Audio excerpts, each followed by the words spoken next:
There's nothing more painful than watching your own family laugh at what might be your only chance at a better life. For Ezekiel Miller, that moment came when the inheritance letter arrived, announcing he'd been left a crumbling mansion on the edge of town. His Amish family saw only a burden, broken windows, rotting wood, and wild gardens overtaking what was once a grand home. But Ezekiel felt something different walking through those dusty halls. Hidden behind a loose floorboard, he found an old ledger that changed everything. $200 million sat waiting in forgotten accounts. The problem was simple. This fortune belonged to the deadliest outlaws the West had ever known. Now his quiet farming life was over. The whole town wanted what was his, and they'd do anything to get it. Could a peaceful man survive when everyone around him turned dangerous?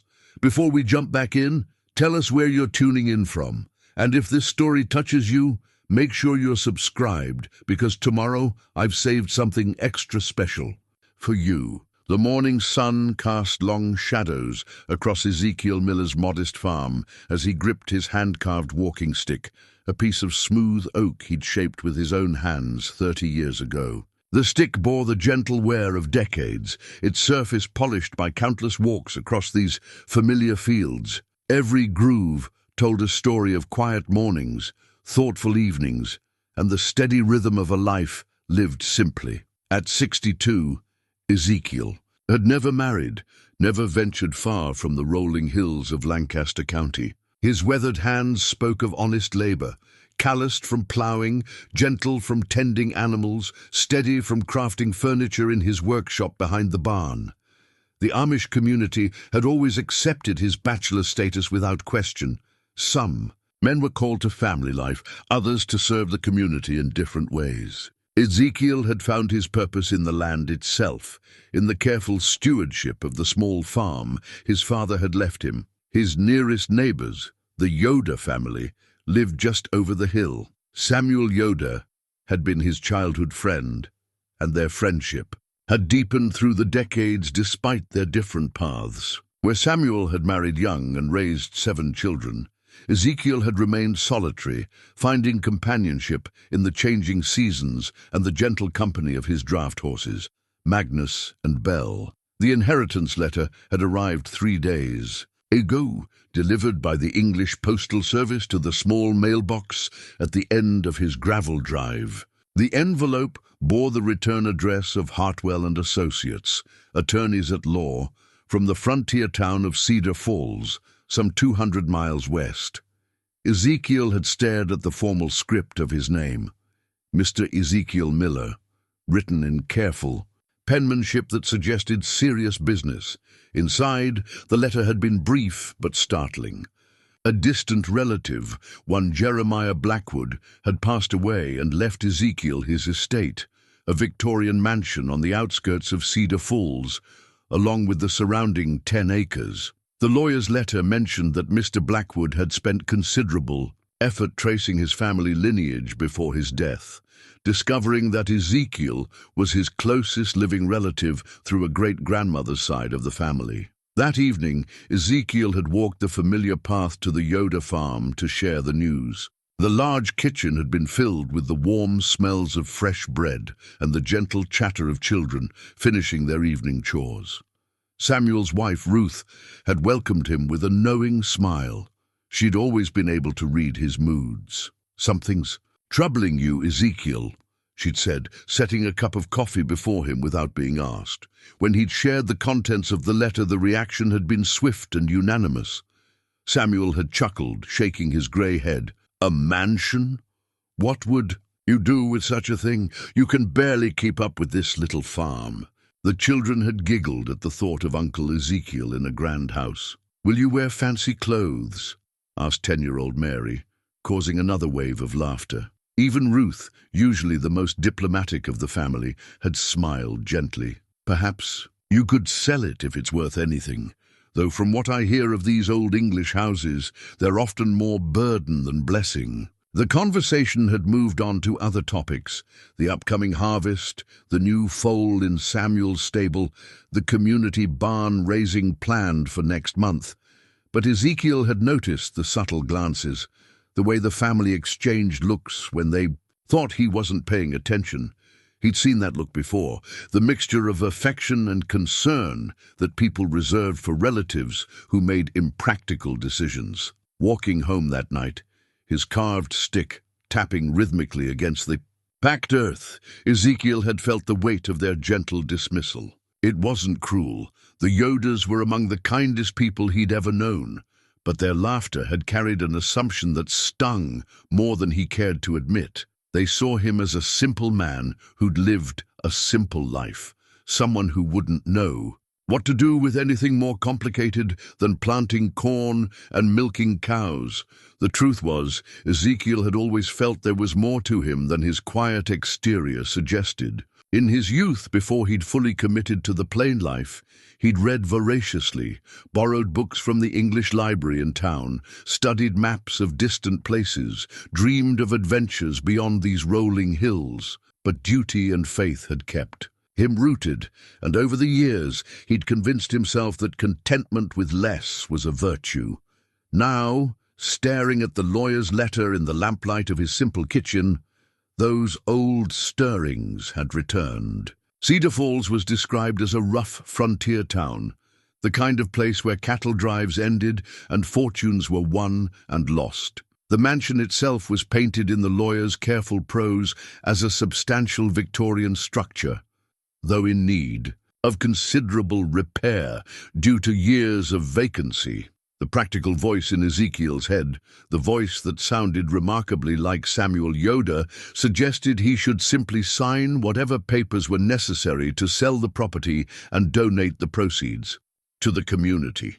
It would be the sensible thing to do, the expected thing, but another voice, one that had been silent for too long, whispered different counsel. When was the last time something unexpected had happened to him? When had he last felt the flutter of genuine curiosity about what lay beyond his familiar boundaries? His workshop, attached to the barn, contained some of his finest work, chairs and tables that had taken months to complete, each piece a meditation on the beauty of simple functionality. His walking stick was perhaps his masterpiece, though he'd never admitted it to anyone. The handle bore an intricate carving of a tree, its roots deep and its branches reaching toward unseen sky.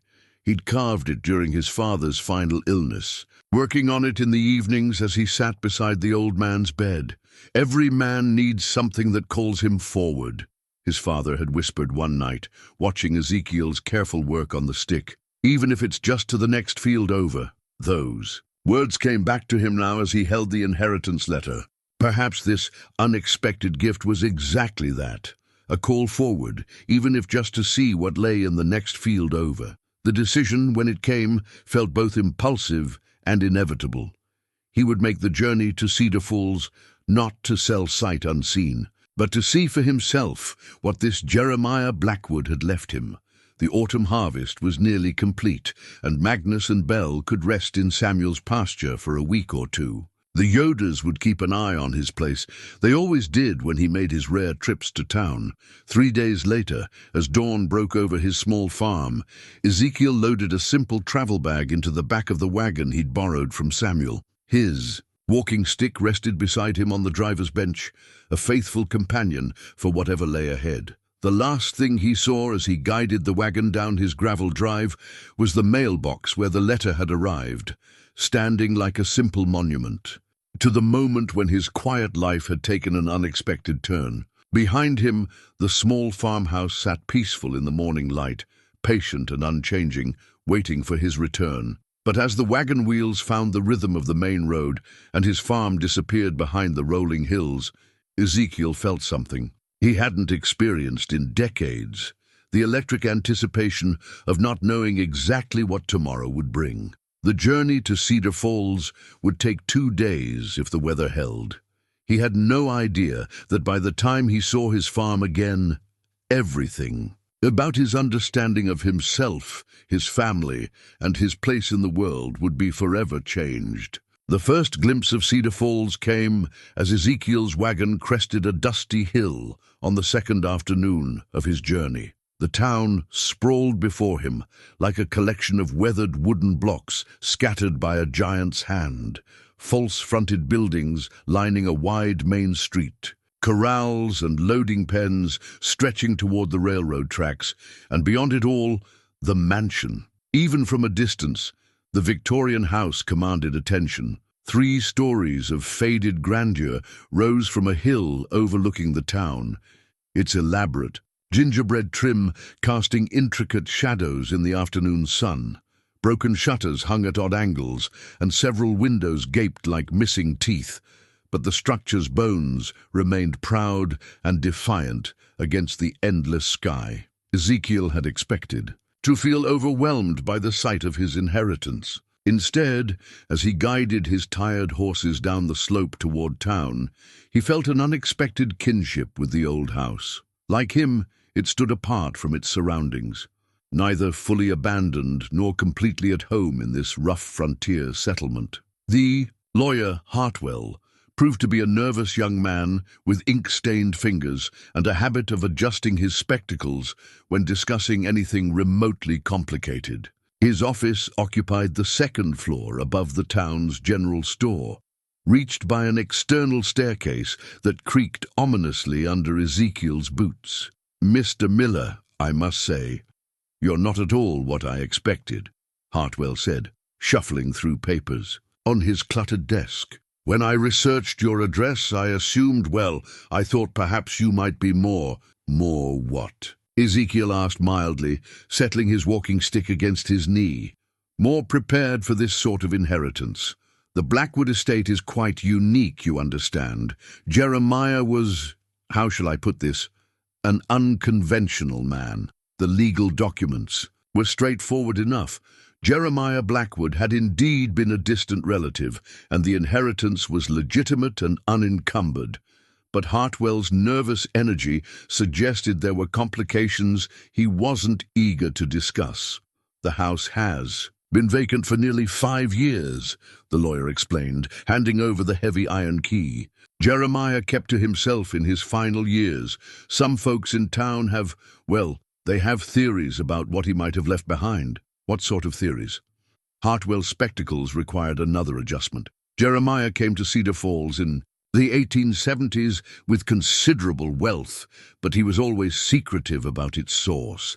Some say he was involved in questionable enterprises. Others believe he simply struck it rich in the California gold fields. The truth died with him, I'm afraid." An hour later, Ezekiel stood before the mansion's front door, the key cold and heavy in his palm. Up close, the house's decline was more apparent.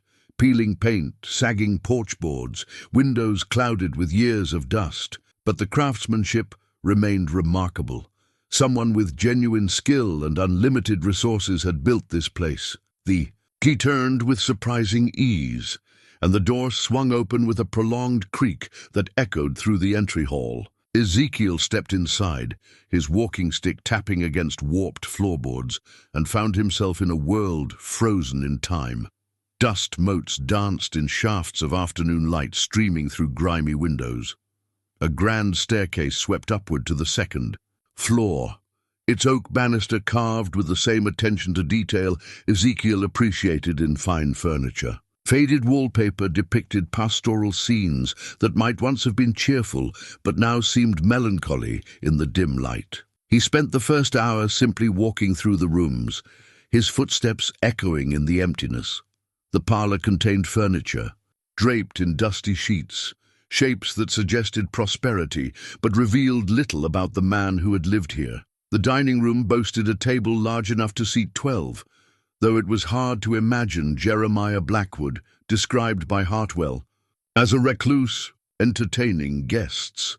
The kitchen occupied the back of the house, and here Ezekiel found the first real clues about his mysterious benefactor. Jeremiah had clearly been a man of simple tastes, despite his grand surroundings. The stove was well maintained, the pantry organized with military precision, and a small table by the window held a collection of books on subjects ranging from agriculture to astronomy. It was in the library that Ezekiel made his first significant discovery. The room occupied what had once been a bedroom on the second floor, its walls lined floor to ceiling with volumes that spoke of an educated and curious mind. But it was the desk by the window that caught his attention, not for what sat on its surface, but for what lay beneath it. One floorboard, directly under the desk chair, sat slightly higher than its neighbors. When Ezekiel knelt and pressed his fingers along its edges, it shifted with the telltale give of a loose board. His father had taught him to notice such things when building cabinets. Wood that didn't quite meet its neighbors often hid interesting spaces. Working the board free with his pocket knife took several minutes of careful prying. When it finally lifted, revealing a narrow cavity beneath, Ezekiel's breath caught in his throat. Wrapped in oiled cloth was a leather-bound ledger, its pages filled with Jeremiah's meticulous handwriting. But these weren't the mundane records of household expenses or crop rotations. Each page contained bank account numbers, locations, and balances that made Ezekiel's hands tremble as he read. The numbers were staggering, account after account, scattered across banks from Denver to San Francisco, each containing sums that individually would have purchased his entire farm 10 times over. At the ledger's end, Jeremiah had totaled his hidden wealth in a steady hand, $200,000, $200 million. Ezekiel set the ledger on the dusty desk and stared at it as if it might burst into flames. He'd never seen so many zeros written in one place. The entire annual budget of Lancaster County wouldn't approach such a sum. His first instinct was to assume some mistake. Perhaps these were Confederate dollars, worthless paper from the war years. But the dates were recent, some entries made just months before Jeremiah's death, and the bank names were familiar institutions, solid and respectable. As the magnitude of the discovery settled over him, Ezekiel felt a profound shift in his understanding of everything. This wasn't just an unexpected inheritance. It was a responsibility that dwarfed anything he'd ever imagined. The Yoda's gentle mockery now seemed not just wrong, but almost insulting. They'd laughed at what they saw as a burden, not knowing. They were laughing at a fortune that could reshape entire communities, but with understanding came questions that chilled him. Where had this money come from? Why had Jeremiah hidden it so carefully? And most urgently, what dangers might come with such wealth? The light was fading by the time Ezekiel carefully rewrapped the ledger and returned it to its hiding place. As he walked through the darkening mansion toward the front door, every shadow seemed to hold watching eyes.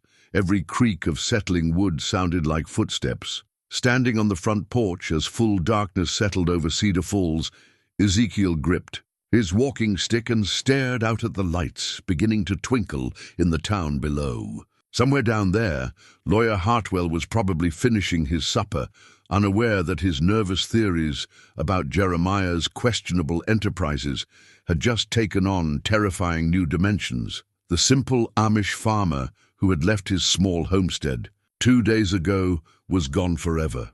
In his place stood a man who had inherited not just a house, but a mystery that could either elevate him beyond his wildest dreams or destroy him completely. And he was utterly alone with both the secret and the choice of what to do about it. Sleep came fitfully to Ezekiel that first night in the mansion. He'd made a simple bed in the library, using cushions from the parlor furniture, unwilling to venture into the upper floors where deeper shadows held unknown secrets.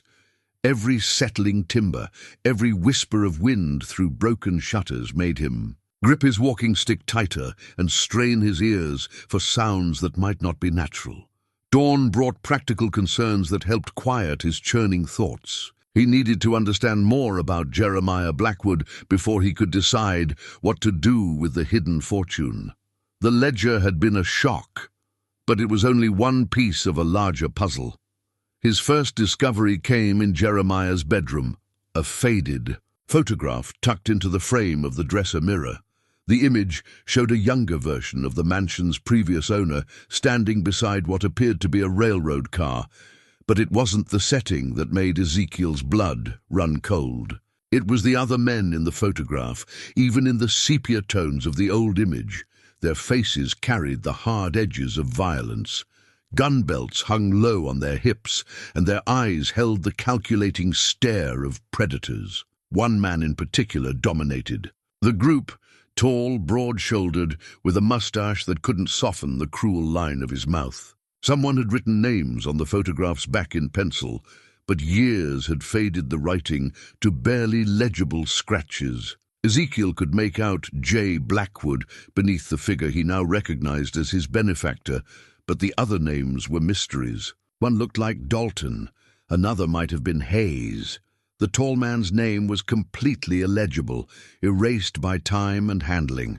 The photograph changed everything about Jeremiah's carefully organized kitchen and well-maintained books. These were props, Ezekiel realized, the facade of a gentleman concealing something far more dangerous. No wonder Jeremiah had hidden his wealth so carefully.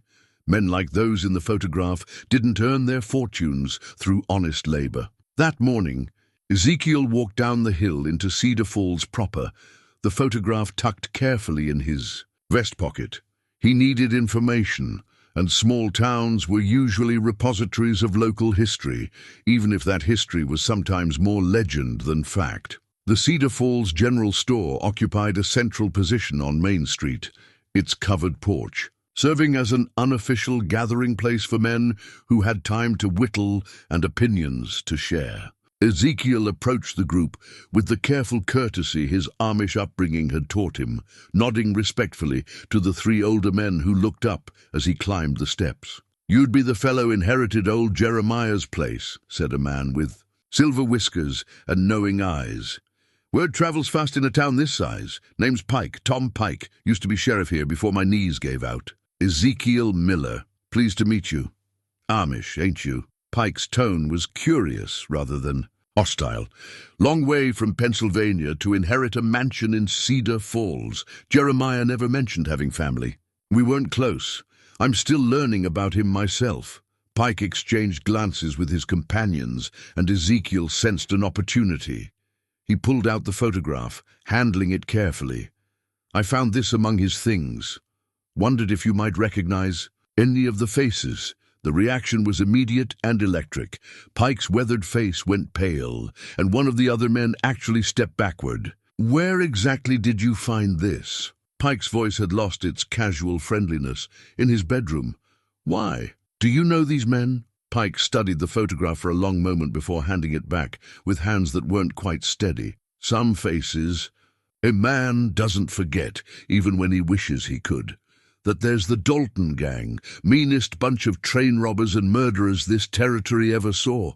Thought they were all dead or in prison by now." "Train robbers?" Ezekiel felt pieces of the puzzle shifting in his mind. "Robbed the Denver Pacific 3 times between 1878 and 1885. Killed a dozen men in the process, including 2 sheriffs. The tall fellow there, that's Black Jack Hayes. He was their leader. Smart as a whip and twice as dangerous.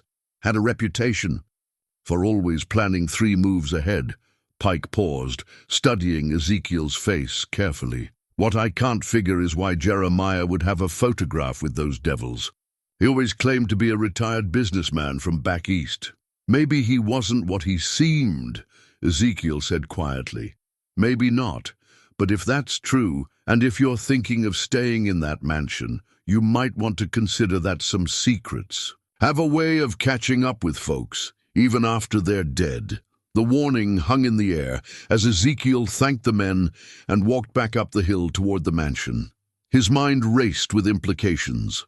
If Jeremiah had been connected to the Dalton gang, then the $200 million in hidden accounts suddenly made terrible sense. Train robberies in the 1870s and 1880s would have yielded enormous sums: gold shipments, payrolls for mining operations, transfers between banks. But Pike's warning carried its own weight. If Jeremiah had been part of the gang, there might be others who knew about the money, men who had escaped capture or who had served their sentences and been released, men who might come looking for what they considered their rightful share. That afternoon, as Ezekiel sat in the mansion's library, trying to make sense of what he'd learned, he heard the sound he'd been unconsciously dreading, hoofbeats on the gravel drive. Through the dusty window, he watched two men dismount from their horses and approach the front door with the purposeful stride of people who knew exactly why they were there. They didn't bother knocking. The front door opened with a creak that echoed through the mansion, followed by the measured sound of boot heels on hardwood. "Anybody home?" The voice was friendly enough, but there was steel underneath the courtesy. "Name's Murphy. This here's my partner Wells. We'd like a word with the new owner." Ezekiel gripped his walking stick and stood slowly. Through 6 decades of peaceful living, he'd never had to face the possibility of actual physical danger. The Amish way was non-resistance, turning the other cheek, trusting in providence to protect the righteous. But as he walked toward the front of the mansion to meet his uninvited visitors, Ezekiel realized that providence had already provided in the form of information that might keep him alive. He knew now what these men wanted, and more importantly, he knew the terrible scope of what was at stake. The question was whether a lifetime of peaceful principles would be enough to navigate the dangerous waters he'd inherited along with. Jeremiah Blackwood's fortune. Murphy and Wells stood in the mansion's front hall like wolves evaluating prey. Murphy was the talker, medium height, carefully groomed, with the sort of smile that never reached his eyes. Wells hung back slightly, a larger man whose silence felt more threatening than his partner's false friendliness. "Fine old place," Murphy said, his gaze moving methodically around the entry hall. "Jeremiah certainly knew how to live well, though I suppose a simple farmer like yourself might find it a bit overwhelming." Ezekiel kept his voice steady. "It's larger than what I'm used to. Can I help you gentlemen with something?" "Just being neighborly. Word gets around when someone new comes to town, especially when they inherit property from someone as interesting as old Jeremiah." Murphy's smile widened. "We were business associates of his, you might say. Wondered if he might have left any papers, any records of our dealings." "I haven't found much in the way of business documents. What sort of dealings did you have?" Wells shifted position slightly, and Ezekiel noticed the man's coat hung open just enough to reveal the butt of a holstered pistol. The movement was too uncasual to be accidental. "Import business?" Murphy said smoothly. "Jeremiah helped us move certain goods through various territories. Complicated arrangements, lots of moving parts. We're just making sure everything gets properly settled." The lie was delivered with professional ease, but Ezekiel had spent a lifetime reading people in his small community.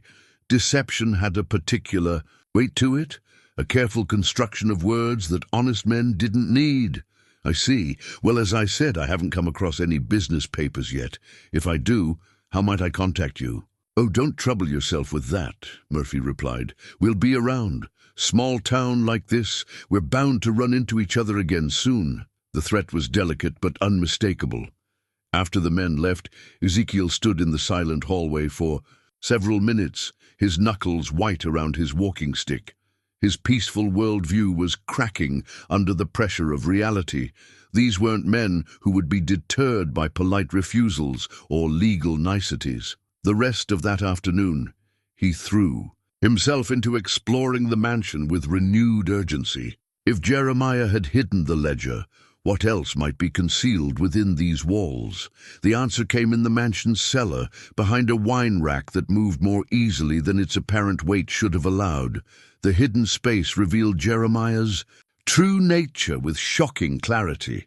Rolled maps covered one wall, marked with railroad routes, town locations, and dates that corresponded to the notorious train robberies Tom Pike had described. But it was the large sheet of paper, spread across a makeshift table, that made Ezekiel's hands tremble. The document appeared to be some sort of coded map, its surface covered with symbols and numbers that meant nothing to him. But certain landmarks were clearly marked. Rivers, mountain passes, distinctive rock formations that even an Amish farmer could recognize as navigation points. Most intriguing were the small circles scattered across the map, each marked with dates and initials. Ezekiel studied the map by lamplight until his eyes burned. The dates ranged from 1878 to 1884, clustering around the years Pike had mentioned for the Dalton gang's activities. The initials were harder to decipher. BJ appeared frequently, as did DC and TH. At the bottom of the map, in Jeremiah's careful script, was a legend that chilled him. Cache locations, recovery protocol established, caches hidden, stores of stolen wealth scattered across the territory, waiting for retrieval by men who might never return to claim them. The $200 million in bank accounts was just the portion of the gang's wealth that Jeremiah had been able to convert to legitimate assets. The map suggested there might be much more, buried or hidden in remote locations across hundreds of square miles. That evening brought an unexpected visitor. Tom Pike climbed the mansion's front steps slowly, his aging knees protesting each step, but his eyes alert and cautious. "Saw Murphy and Wells ride up here today," he said without preamble when Ezekiel opened the door. "Figured you might appreciate some perspective on those two." Over coffee in the mansion's kitchen, Pike filled in details that painted an even grimmer picture of Ezekiel's situation.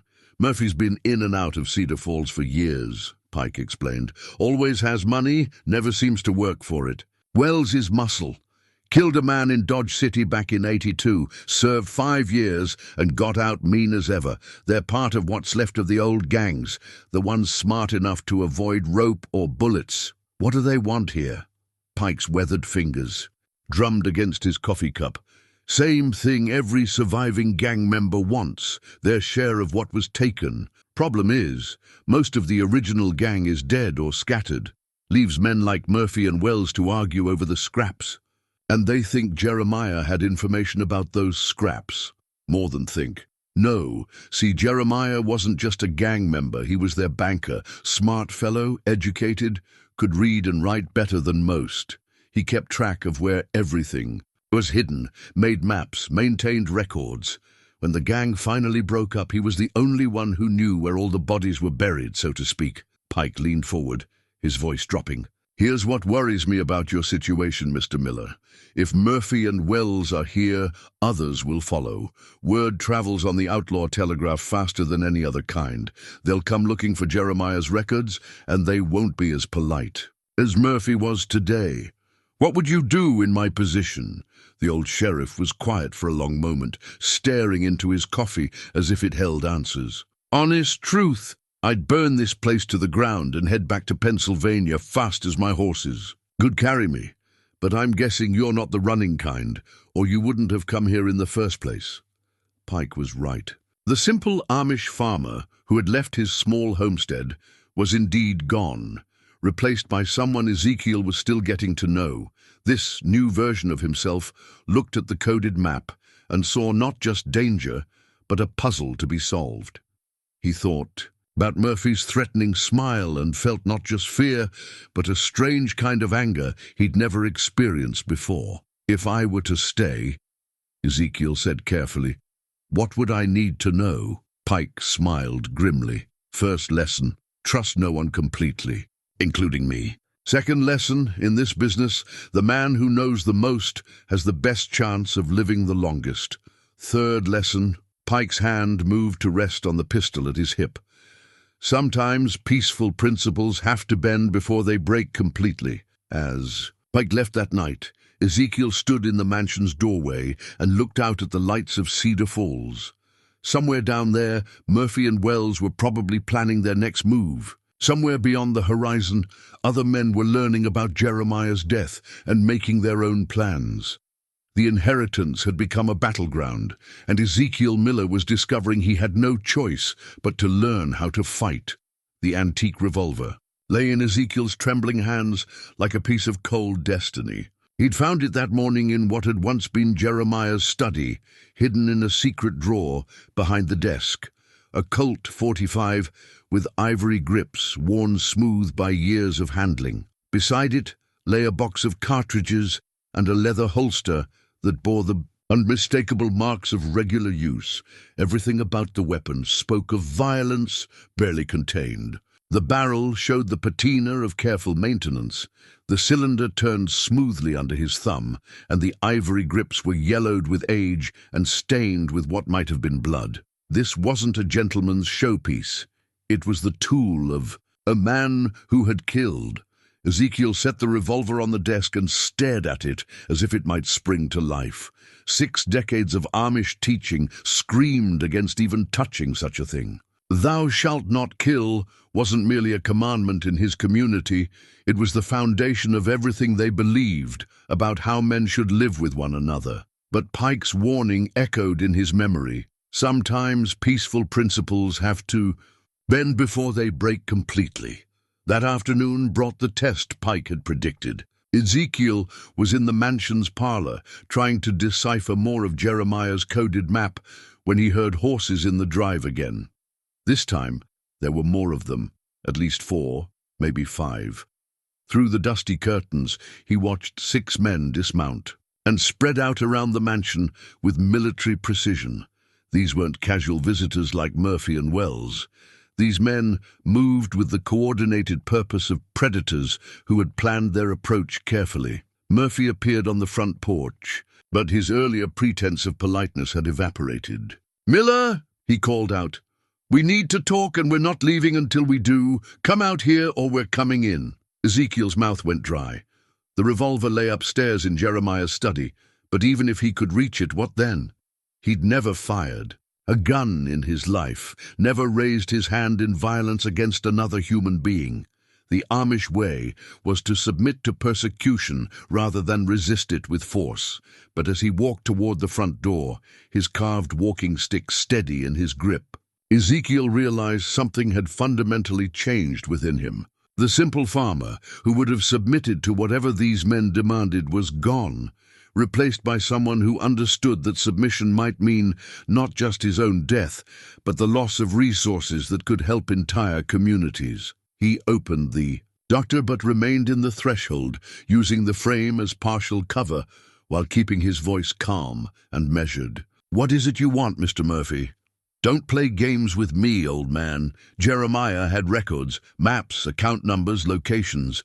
We know he did, and we know you found them." "I'm not sure what you mean." Murphy's face darkened. "Yesterday you were just a confused farmer asking questions. Today you're playing dumb. That tells me you found something that changed your perspective." One of the other men, a younger fellow with the restless energy of someone eager for violence, stepped forward. "Boss, why are we wasting time talking? Let us search the place proper." "Because," Murphy said without taking his eyes off Ezekiel, "Mr. Miller here is going to be reasonable. Aren't you, Miller? You're going to invite us in, show us what you found, and we're going to work out a fair arrangement. And if I decline your invitation?" Murphy's smile returned, but now it carried genuine menace. "Then we'll search the place anyway, and you won't be around to object to our methods." The moment stretched like a taut wire. Ezekiel could feel the weight of decision pressing down on him. 6 armed men against one aging Amish farmer. The practical choice was obvious. Instead, he heard himself saying, "I'm afraid I can't allow that." The words surprised him as much as they did Murphy. Where had such defiance come from?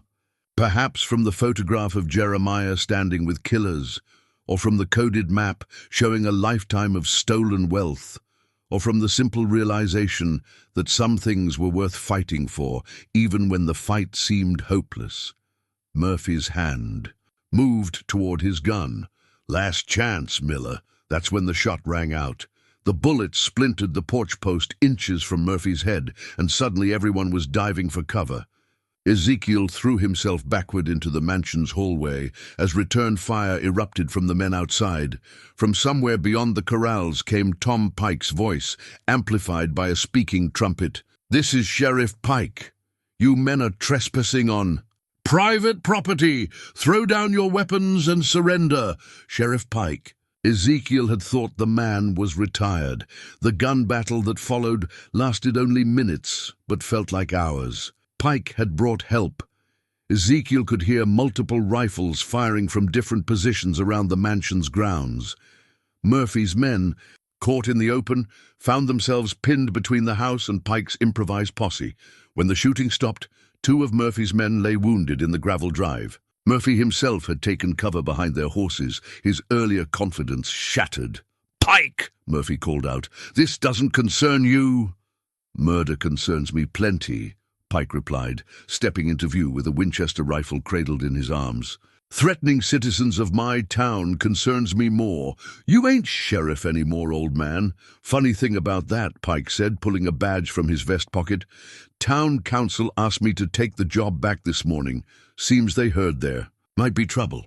As Pike's men rounded up Murphy's gang, the old sheriff climbed the mansion's front steps to where Ezekiel sat, trying to steady his shaking hands. "You did good standing up to them," Pike said. "Most men would have folded. I don't understand what happened to me. That's not who I am." Pike settled beside him on the porch steps, his rifle across his knees. "Maybe it's who you've always been. Just never had occasion to find out. Sometimes a man doesn't know what he's made of until someone tries to take something precious away from him. I've never thought of myself as someone who would fight, kill if necessary." Pike's voice was gentle but direct. "Neither did I. First time someone put a gun in my face. But here's what I learned in 30 years of wearing a badge. There's a difference between choosing violence and accepting it when it's forced on you. You didn't start this fight, Miller. You just decided not to run from it."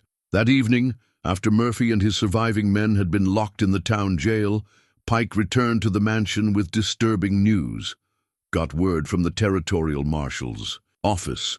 Murphy wasn't the only one asking questions about Jeremiah's death. There's at least 3 other groups making inquiries, men with connections to the old gangs.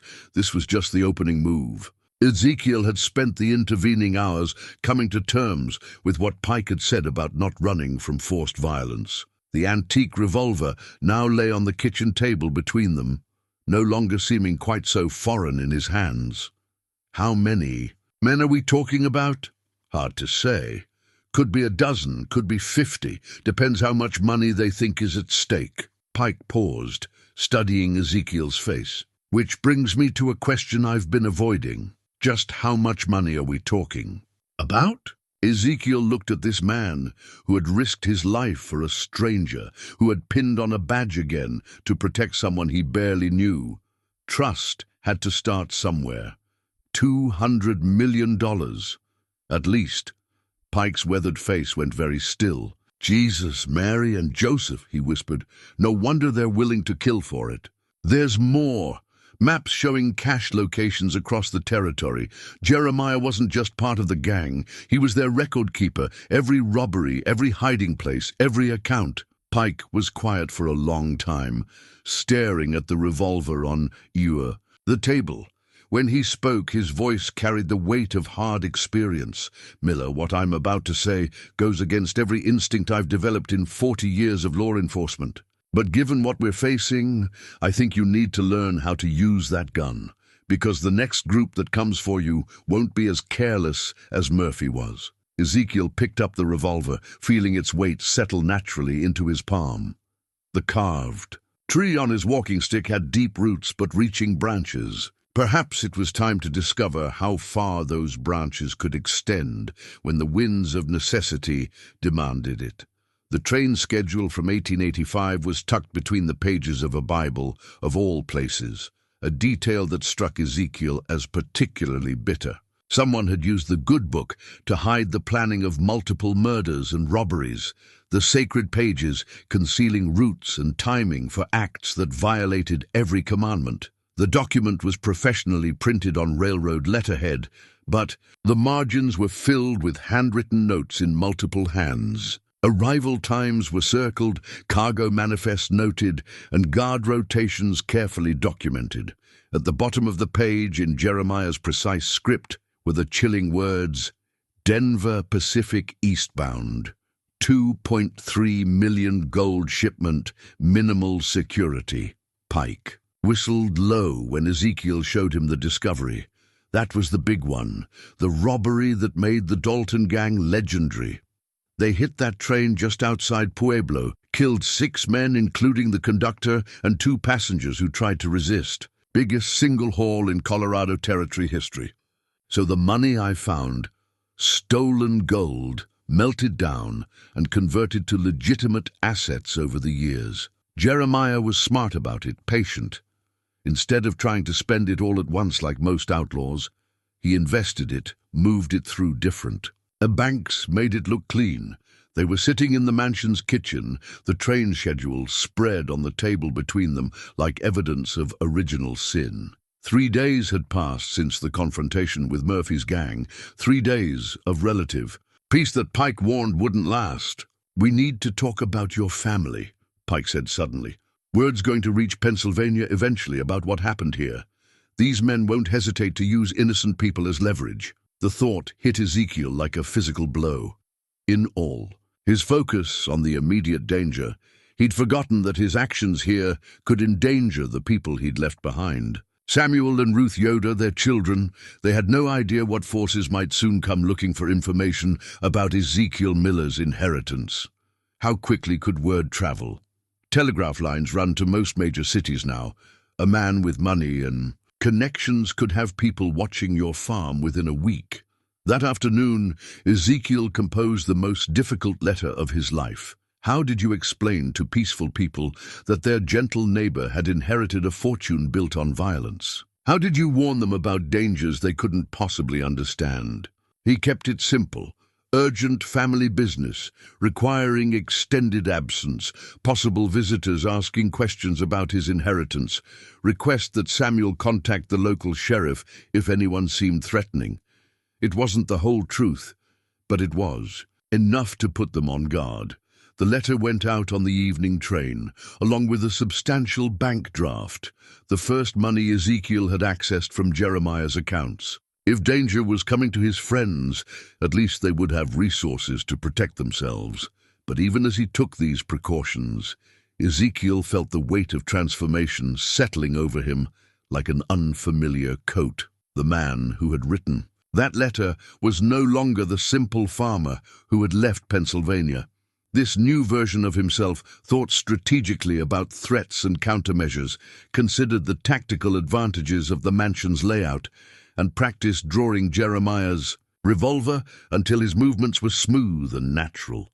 The shooting lessons with Pike had been revelatory in ways that disturbed him. Despite never having fired a gun, Ezekiel discovered he had natural accuracy and steady hands. More troubling was the realization that the act of shooting didn't horrify him as much as it should have.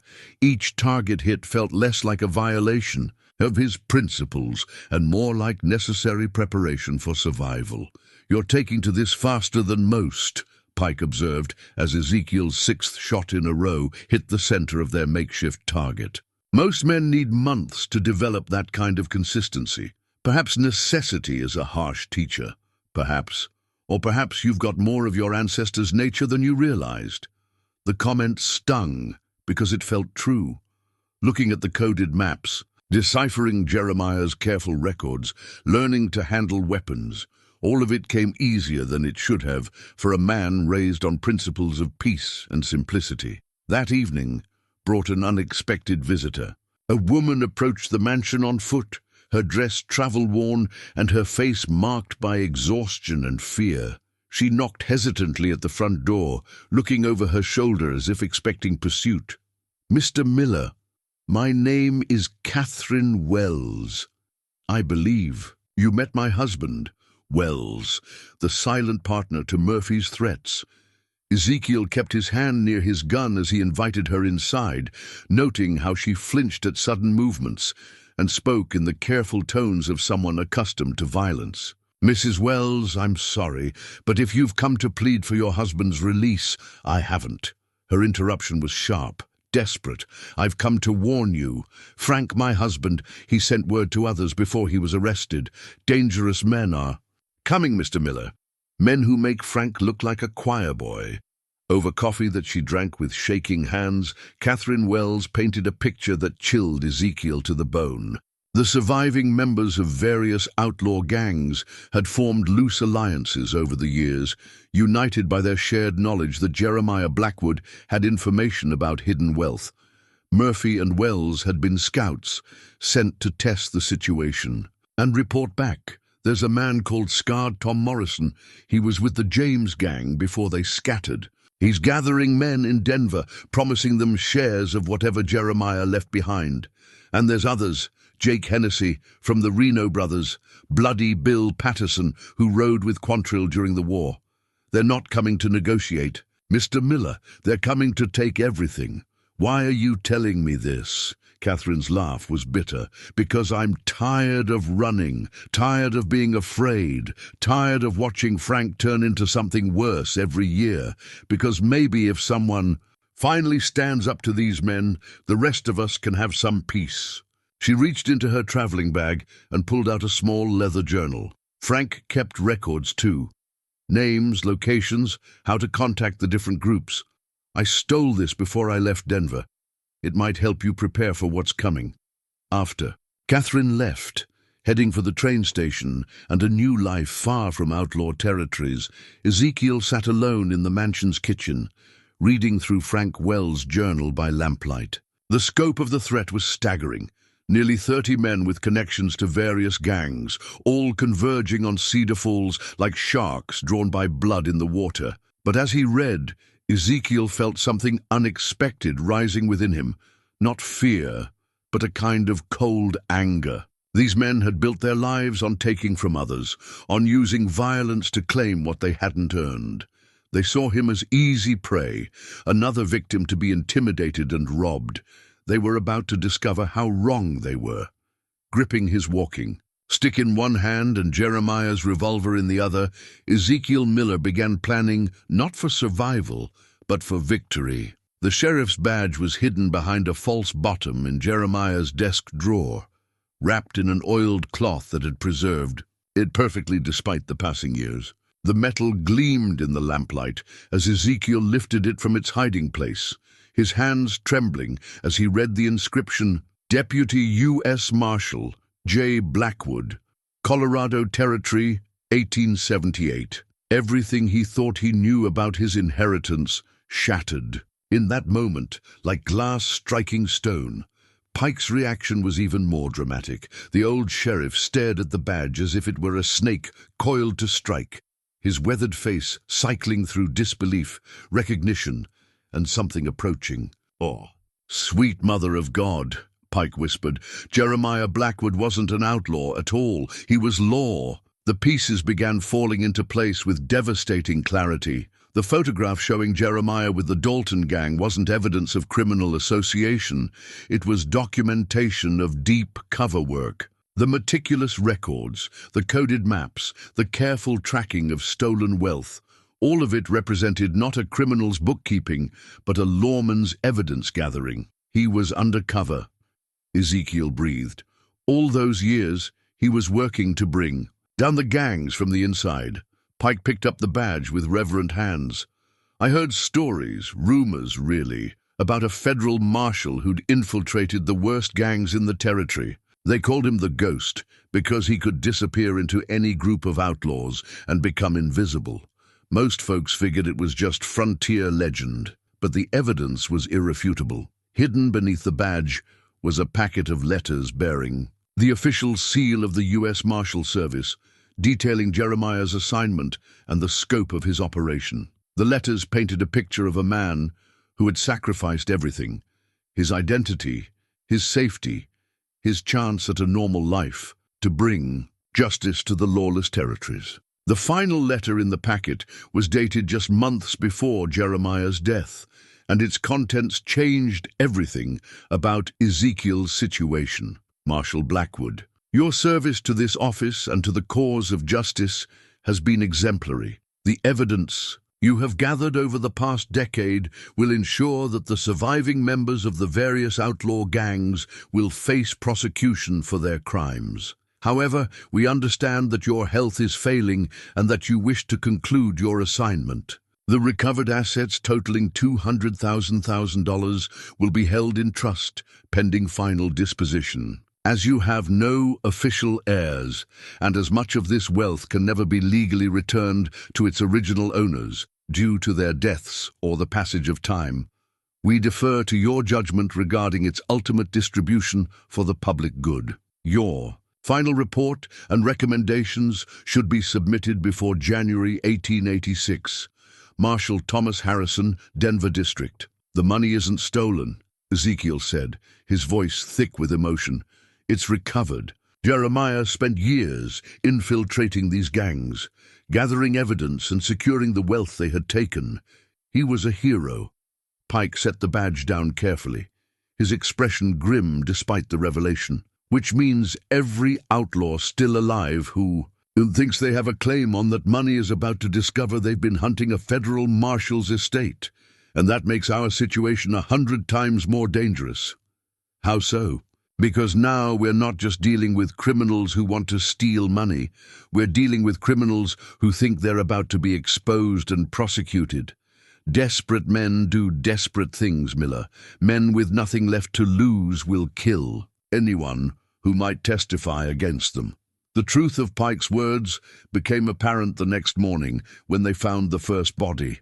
A drifter who'd been asking questions around town about Jeremiah's estate was discovered behind the livery stable, his throat cut and a warning pinned to his chest.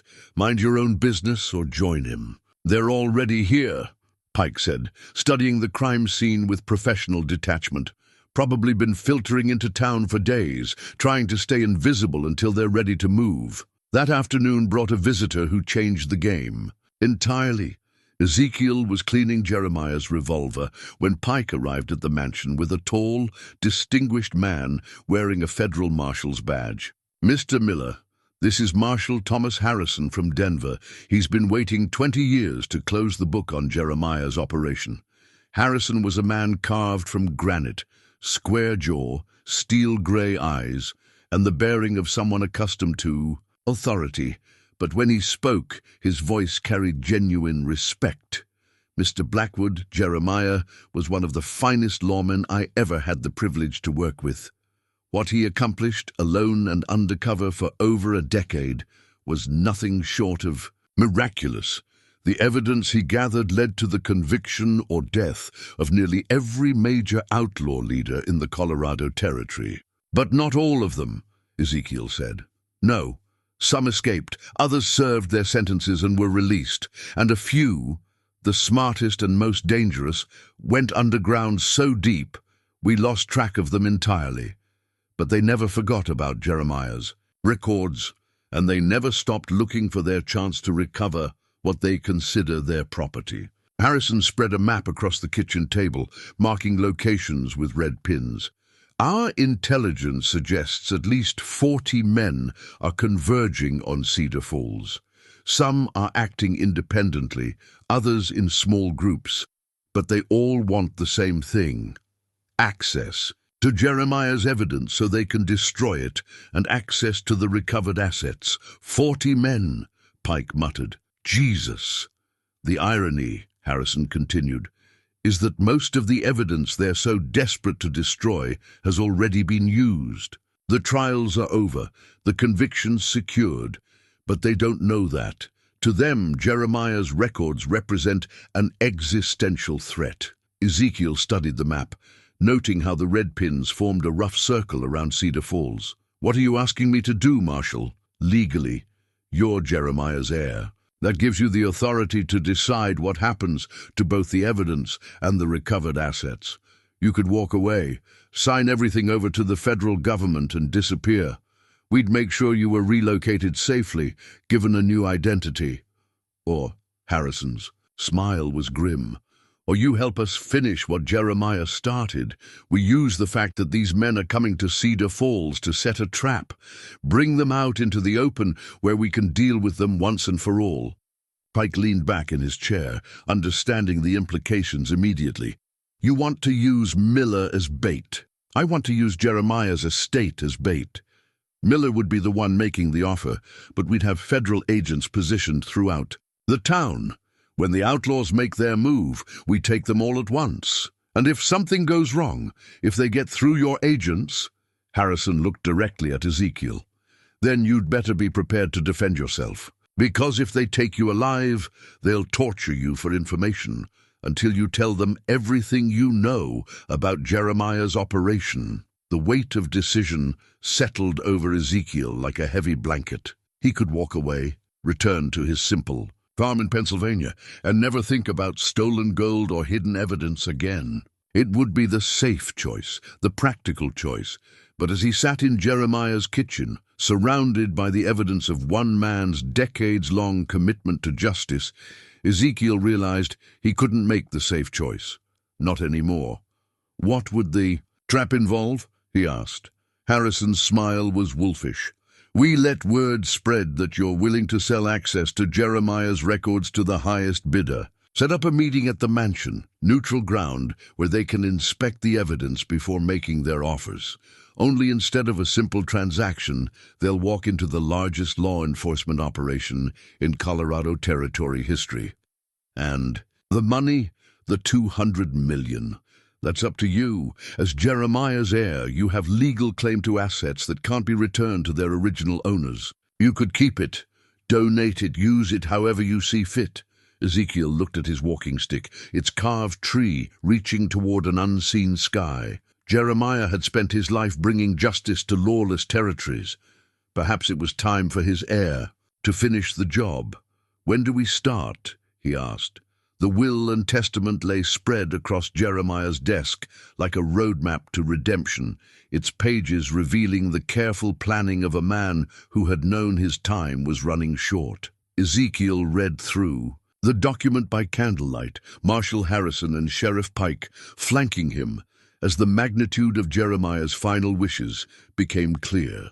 I, Jeremiah Blackwood, Deputy U.S. Marshal, being of sound mind and failing body, do hereby bequeath my estate and all recovered assets to my distant cousin, Ezekiel Miller, of Lancaster County, Pennsylvania, with the fervent hope that he will use these resources to continue the work of justice that has consumed my adult life. The will went on to detail not just the financial inheritance, but Jeremiah's vision for how it should be used.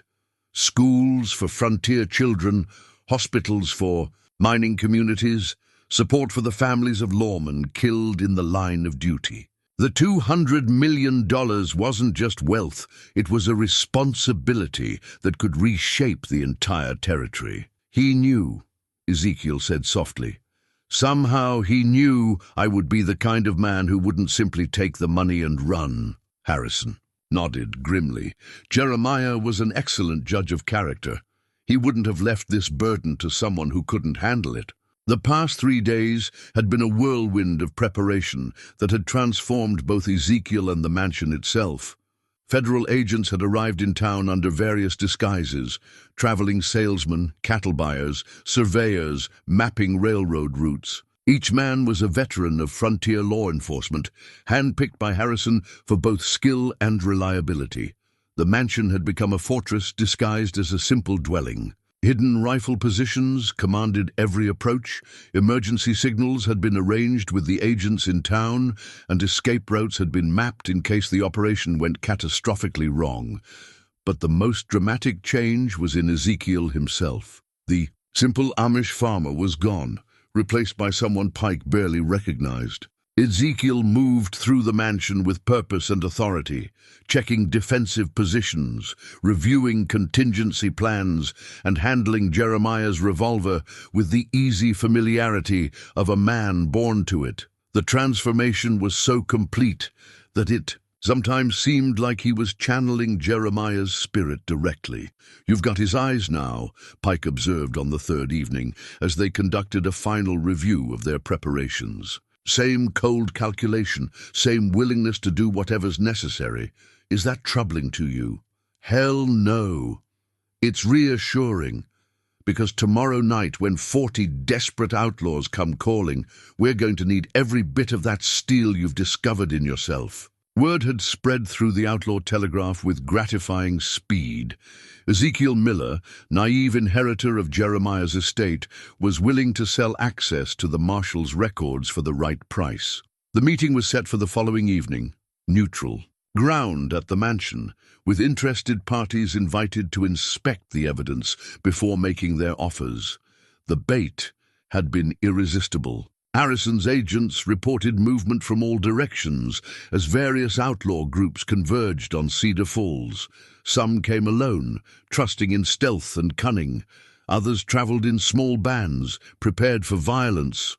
All of them believed they were walking into the opportunity of a lifetime. That final afternoon, Ezekiel stood in Jeremiah's study, surrounded by the evidence of a lifetime devoted to justice.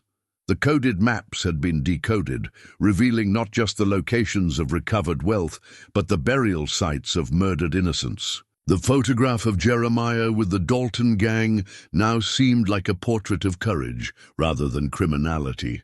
Every document told the story of a man who had sacrificed his identity to serve a greater good. A soft knock at the study door interrupted his reverie. Harrison entered, carrying a leather satchel that clinked softly with each step. "Final preparations," the marshal said, setting the satchel on the desk and opening it to reveal a collection of badges. "These are for you and Pike, special deputy commissions. What we're doing tomorrow night needs to be completely legal." Ezekiel lifted one of the badges, feeling its weight settle naturally in his palm. "Deputy U.S. Marshal Ezekiel Miller," he said, testing how the word sounded. "A month ago, I was worried about whether my corn crop would survive an early frost. Jeremiah's first assignment was tracking horse thieves in Kansas," Harrison replied. "Amazing how quickly a man can discover what he's truly capable of when circumstances demand it." That evening brought an unexpected visitor, Samuel Yoder, travel-worn and worried, arriving in a rented wagon just as the sun was setting behind the mansion's weathered spires. "Samuel!" Ezekiel rushed to embrace his old friend, then immediately pulled back, scanning the horizon for signs of pursuit. "What are you doing here? How did you—" "Your letter," Samuel said simply. "Ruth and I talked about it for 2 days. You've never asked for help in 30 years, Ezekiel. We figured if you were asking now, you needed it badly." Pike appeared on the mansion's front porch, his hand resting casually on his gun. "Friend of yours, Miller?" "My oldest friend." "Samuel, this is Sheriff Pike. Samuel, you need to leave immediately. Tomorrow night is going to be dangerous," Samuel finished. "I assumed as much from your letter. That's why I came." Ezekiel stared at his friend in amazement. The gentle farmer from Pennsylvania carried a rifle and wore a gun belt that showed signs of recent practice. His usual peaceful demeanor had been replaced by something harder, more determined. "The local sheriff in Lancaster County filled me in on some details after your letter arrived," Samuel explained. "Seems there were men asking questions about you, men who didn't look like the sort who take no for an answer. Ruth and the children are staying with her sister in Philadelphia until this is over." "Samuel, you can't be here. Your faith—" "My faith tells me to protect the innocent and stand against evil. Seems to me that's exactly what you're doing." Samuel's smile was gentle but resolute. "Besides, your family, Ezekiel. Family stands together." Harrison emerged from the mansion, took one look at Samuel's determined expression and weathered hands, and nodded approvingly. "We can always use another good man. Can you shoot? Well enough. Then welcome to the team." That night, as the final preparations were completed, Ezekiel found himself on the mansion's front porch with his walking stick, looking out at the lights of Cedar Falls. Tomorrow would bring violence. He no longer had any illusions about that. Men would die, possibly including himself, and the quiet life he had known was gone forever. But as he stood there, surrounded by the evidence of Jeremiah's sacrifice and the loyalty of friends like Pike and Samuel, Ezekiel felt something he had never experienced before, a sense of righteous purpose that transcended personal safety or comfort. The Amish belief in community had evolved into something larger, a commitment to justice that extended beyond the boundaries of any single faith or people. Harrison joined him on the porch, 2 federal badges glinting in the lamplight. "Last chance. To change your mind," the marshal said quietly. "No one would think less of you for walking away." Ezekiel looked at the badge in his palm, thinking of Jeremiah's decades of sacrifice, of the families who had lost loved ones to outlaw violence, of the communities that could be built with the recovered wealth. The carved tree on his walking stick had deep roots, but its branches reached toward the sky. "No," he said finally, "some things are worth fighting for, even if you've never fought before." Harrison pinned the deputy marshal's badge to Ezekiel's vest, the metal settling over his heart like a promise. "Then God help us all," the marshal said, "because tomorrow night we're going to need all the righteousness we can get." As midnight approached, Ezekiel Miller, farmer, heir, and now deputy U.S. Marshal, prepared for the confrontation that would define not just his own future, but the future of justice in the Colorado Territory. The boy who had carved a walking stick 30 years ago could never have imagined the path that would lead him here, but the man he had become was ready to see it through to the end. The signal lantern sat ready on the mansion's highest window, its polished glass reflecting the last rays of sunset as Ezekiel made his final preparations. One flash would bring Harrison's federal agents running from their positions throughout Cedar Falls. 2 flashes meant the situation was under control. 3 flashes meant retreat, that the outlaws had overwhelmed the defenders and anyone still alive should flee. Ezekiel prayed he wouldn't need to use 3 flashes. They came as darkness settled over the Colorado Territory like a heavy blanket, moving in small groups from different directions, just as Harrison had predicted. Through the mansion's windows, Ezekiel watched shadows detach themselves from the tree line, saw mounted figures approach along the main road from town, counted muzzle flashes winking in the distance as various groups signaled their positions to each other. 43 by my count, Pike whispered from his position beside the front parlor window. More than we expected. Samuel crouched near the back door, his rifle trained on the mansion's rear approach. They're surrounding us. Professional job. These aren't just desperate men, they're organized. Harrison had positioned himself in Jeremiah's study, with clear views of both the front drive and the eastern slope where the bulk of the attackers seemed to be gathering. "Remember," he called softly to the others, "we let them get close enough to commit to the attack before we spring the trap. We need them all in the open where my agents can see them." The first group to reach the mansion consisted of 3 men who approached the front door with exaggerated casualness, their hands near their weapons, but not quite threatening. Their leader was a tall man with a scar running from his left ear to the corner of his mouth. Scarred Tom Morrison, exactly as Catherine Wells had described him. "Miller," Morrison called out, "we're here for the meeting. Time to see what old Jeremiah left behind." Ezekiel opened the front door but remained in the threshold, Jeremiah's revolver hidden behind his leg.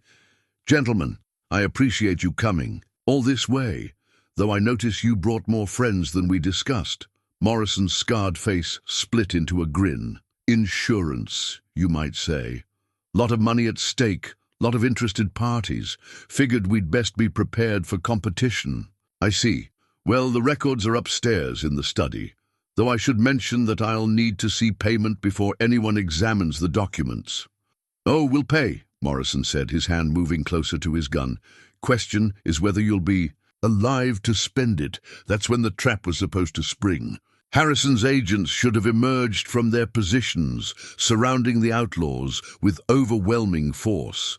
Instead, Ezekiel heard something that made his blood run cold. Gunfire erupting from the direction of town. "Problem with your backup." "Miller?" Morrison's grin widened. "See, we may be outlaws, but we ain't stupid. Sent a few boys into town to keep your federal friends busy while we conduct our business here." Pike cursed under his breath. "They know about the agents." "Of course. We know," Morrison replied, having heard Pike's comment through the open door. "You think word don't travel when 40 federal agents suddenly descend on a frontier town? Hell, half the bartenders and stable boys in Cedar Falls have prices on their heads. They was reporting federal movements before your marshals even finished, checking into their hotels. The situation had gone from controlled operation to desperate survival in a matter of seconds. Through the windows, Ezekiel could see more outlaws emerging from cover, at least 20 men forming a loose circle around the mansion. Whatever was happening in town with Harrison's agents, no help was coming from that direction. So here's how. This works, Morrison continued, his false friendliness evaporating. You invite us in, show us everything Jeremiah left behind, and maybe we let you live long enough to enjoy whatever share of the money we decide you've earned. And if I decline your generous offer? Morrison drew his gun with practiced ease. Then we burn this place to the ground with you in it and dig through the ashes for what we want. Ezekiel felt time slowing as he processed their options. 3 men inside the mansion against more than 20 outside. Impossible odds by any rational calculation. But as his hand tightened on Jeremiah's revolver, he realized that rational calculations had stopped mattering the moment he discovered that hidden ledger. Pike, he said quietly, not taking his eyes off Morrison. Light the signal lantern. Which signal? Ezekiel stepped fully into the doorway, raising Jeremiah's revolver until it pointed directly at Morrison's chest. The scarred. Outlaw's eyes widened as he realized his prey had just become a predator. All of them, Ezekiel said, and pulled the trigger. The gunfight that followed would be talked about in frontier towns for decades to come. The night a simple Amish farmer and 2 aging lawmen held off an army of outlaws at the old Blackwood mansion. But in the moment, as Morrison stumbled backward with blood spreading across his shirt and the night exploded into violence, Ezekiel Miller was thinking only of the carved tree on his walking stick. Sometimes roots had to anchor themselves deep before the branches could reach toward justice. The original land deed to the Blackwood estate had been folded and refolded so many times that its creases were white with age. But the legal language was still perfectly clear.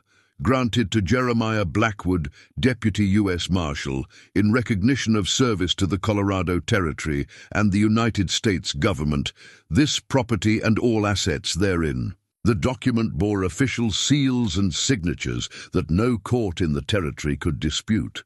Ezekiel had found the deed in Jeremiah's coat pocket as Morrison fell bleeding on the mansion's front porch, and now he clutched it like a talisman as gunfire erupted from every direction.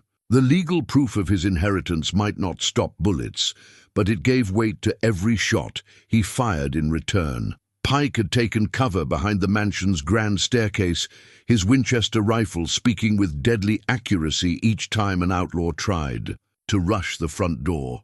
"Miller," he called over the chaos, "we can't hold them much longer." From his position at the rear door, Samuel's rifle cracked steadily as he picked off attackers trying to circle behind the mansion.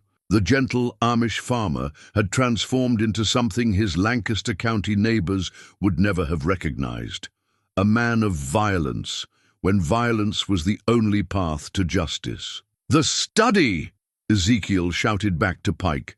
"Jeremiah's got rifle. Positions marked upstairs." They fought their way through the mansion room by room, using furniture as cover, while outlaws poured through broken windows and splintered doors. Ezekiel's count of shots fired had long since been forgotten. He simply reloaded when the cylinder clicked empty and kept shooting, each pull of the trigger feeling more natural than the last. Harrison was wounded but still fighting when they reached the study, blood seeping from a shoulder wound as he methodically worked his way through a box of rifle cartridges. "Town's a mess," he reported grimly. "My agents are pinned down at the hotel. We're on our own." That's when the tide began to turn. Samuel had discovered Jeremiah's hidden weapons cache in the mansion's cellar. Not just handguns, but military rifles and enough ammunition to outfit a small army. The marshal had been prepared for exactly this kind of siege, and his preparations now became the difference between defeat and survival. "How many are left?" Ezekiel asked as he helped Harrison bind his wounded shoulder with strips torn from Jeremiah's curtains. Pike did a quick count through the study windows. "Maybe a dozen still moving. We dropped more than half of them, but a dozen desperate outlaws was still a dozen too many. They had the mansion surrounded and were coordinating their attacks with military precision.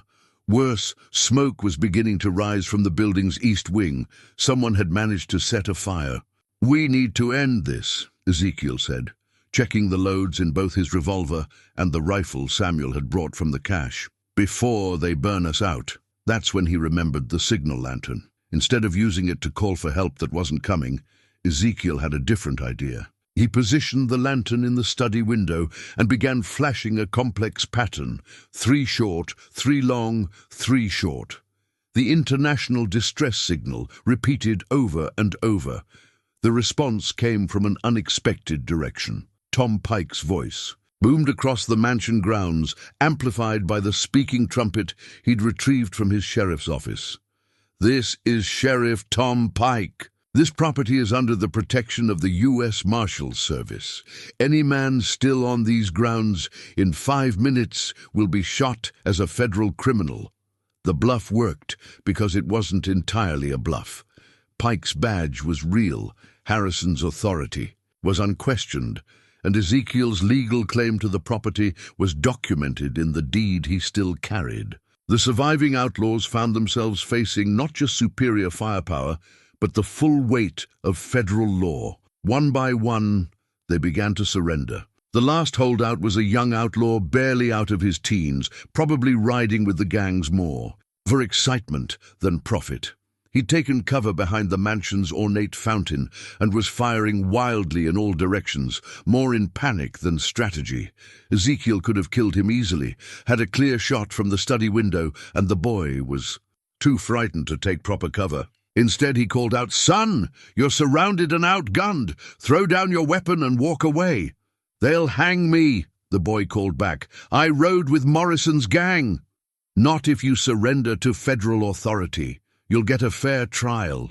The shooting stopped. After a long moment, a revolver sailed through the air to land in the mansion's gravel drive, followed by the boy himself, hands raised high above his head. As dawn broke over the Colorado Territory, Ezekiel Miller stood on the mansion's front porch, surveying the aftermath of the night that had changed everything. Bodies lay scattered across the grounds, testimony to the price of choosing the outlaw life. But more importantly, the threat that had hung over the territory for decades was finally ended. The deed in his pocket proved his legal right to everything Jeremiah had left behind. But the badge on his chest proved something more important, that sometimes peaceful men must take up arms to ensure that peace endures. Justice had been served, and Ezekiel Miller had become the man his inheritance demanded he be. The new community charter lay spread across the same kitchen table where Ezekiel had first discovered the magnitude of his inheritance. But now the document represented transformation rather than revelation. 6 months had passed since the night of the great confrontation. 6 months of rebuilding, planning, and learning to use wealth as a tool for genuine good. "The Blackwood Foundation," Samuel read aloud, his finger tracing the carefully drafted language, "dedicated to education, medical care, and economic development throughout the Colorado Territory." He looked up at his friend with something approaching awe. "Ezekiel, this will change thousands of lives." The mansion had been restored to its former grandeur, but now it served as headquarters for something unprecedented, a systematic effort to use recovered outlaw wealth for the betterment of frontier communities. The parlor that had once echoed with gunfire now hosted meetings of teachers, doctors, and community leaders from across the territory. The study where Jeremiah had hidden his evidence now housed the Foundation's expanding records of schools built, hospitals opened, and families lifted from poverty. Tom Pike had accepted the position of Foundation security chief, trading his sheriff's badge for the responsibility of protecting an operation that distributed more money in a single month than most frontier towns saw in a decade. His presence ensured that the Foundation's work continued without interference from the criminal elements that still occasionally surfaced in remote territories. "Hard to believe it's been half a year," Pike observed, settling into his chair with the careful movements of a man whose old wounds ached in cold weather. "Sometimes feels like yesterday, sometimes feels like a different lifetime." Marshal Harrison had recovered fully from his shoulder wound and had been promoted to head the newly created Federal Anti-Outlaw Task Force, a position that allowed him to coordinate law enforcement efforts across multiple territories. The success at the Blackwood Mansion had become a model for federal operations, proving that careful planning and local cooperation could overcome even the most entrenched criminal organizations. "The territorial governor wants to meet with you next month," Harrison said, reviewing his correspondence. "There's talk of appointing you to the territorial legislature. They think your experience would be valuable in crafting new laws for frontier communities." Ezekiel smiled, but shook his head. "I'm honored by the consideration, but I think I can do more good through the foundation than through politics. Besides, I'm still learning how to be the man this inheritance requires me to be." The transformation was ongoing and sometimes surprising. The simple Amish farmer remained at Ezekiel's core, but that foundation now supported capabilities he was still discovering. He could read financial reports with the same attention to detail he'd once given to crop rotations, could plan distribution strategies with the patience he'd learned from decades of careful farming, and could make hard decisions with the moral clarity that his upbringing had instilled. But perhaps the most significant change was in his understanding of community. The Amish belief in mutual support had expanded to encompass entire territories. The principle of helping one's neighbors now applied to people he would never meet, but whose lives he could improve through careful stewardship of resources. A knock at the mansion's front door interrupted the afternoon meeting. Catherine Wells stood on the porch, no longer the frightened woman who had warned Ezekiel of impending danger. 6 months of freedom from her outlaw husband had restored color to her cheeks and confidence to her bearing. "Mrs. Wells," Ezekiel greeted her warmly. "How are things in Denver?" "Wonderful. The teaching position you helped me secure has been everything I hoped for, but I wanted to give you this personally." She handed him an envelope bearing the seal of the Colorado Territory Department of Education. "Your application for the Frontier School program has been approved. We'll be able to establish 20 new schools this year, serving communities that have never had access to formal education." The news was exactly the kind of victory that made all the struggles worthwhile. 20 schools meant hundreds of children would learn to read and write, would have opportunities their parents had never dreamed of, would grow up with tools to build better lives for themselves and their own children. That evening, as the meeting concluded and his friends departed for their various homes and responsibilities, Ezekiel found himself once again on the mansion's front porch with his walking stick, looking out at the lights of Cedar Falls. The town had prospered in the months since the foundation's establishment. New businesses, improved roads, a proper hospital that served the entire region.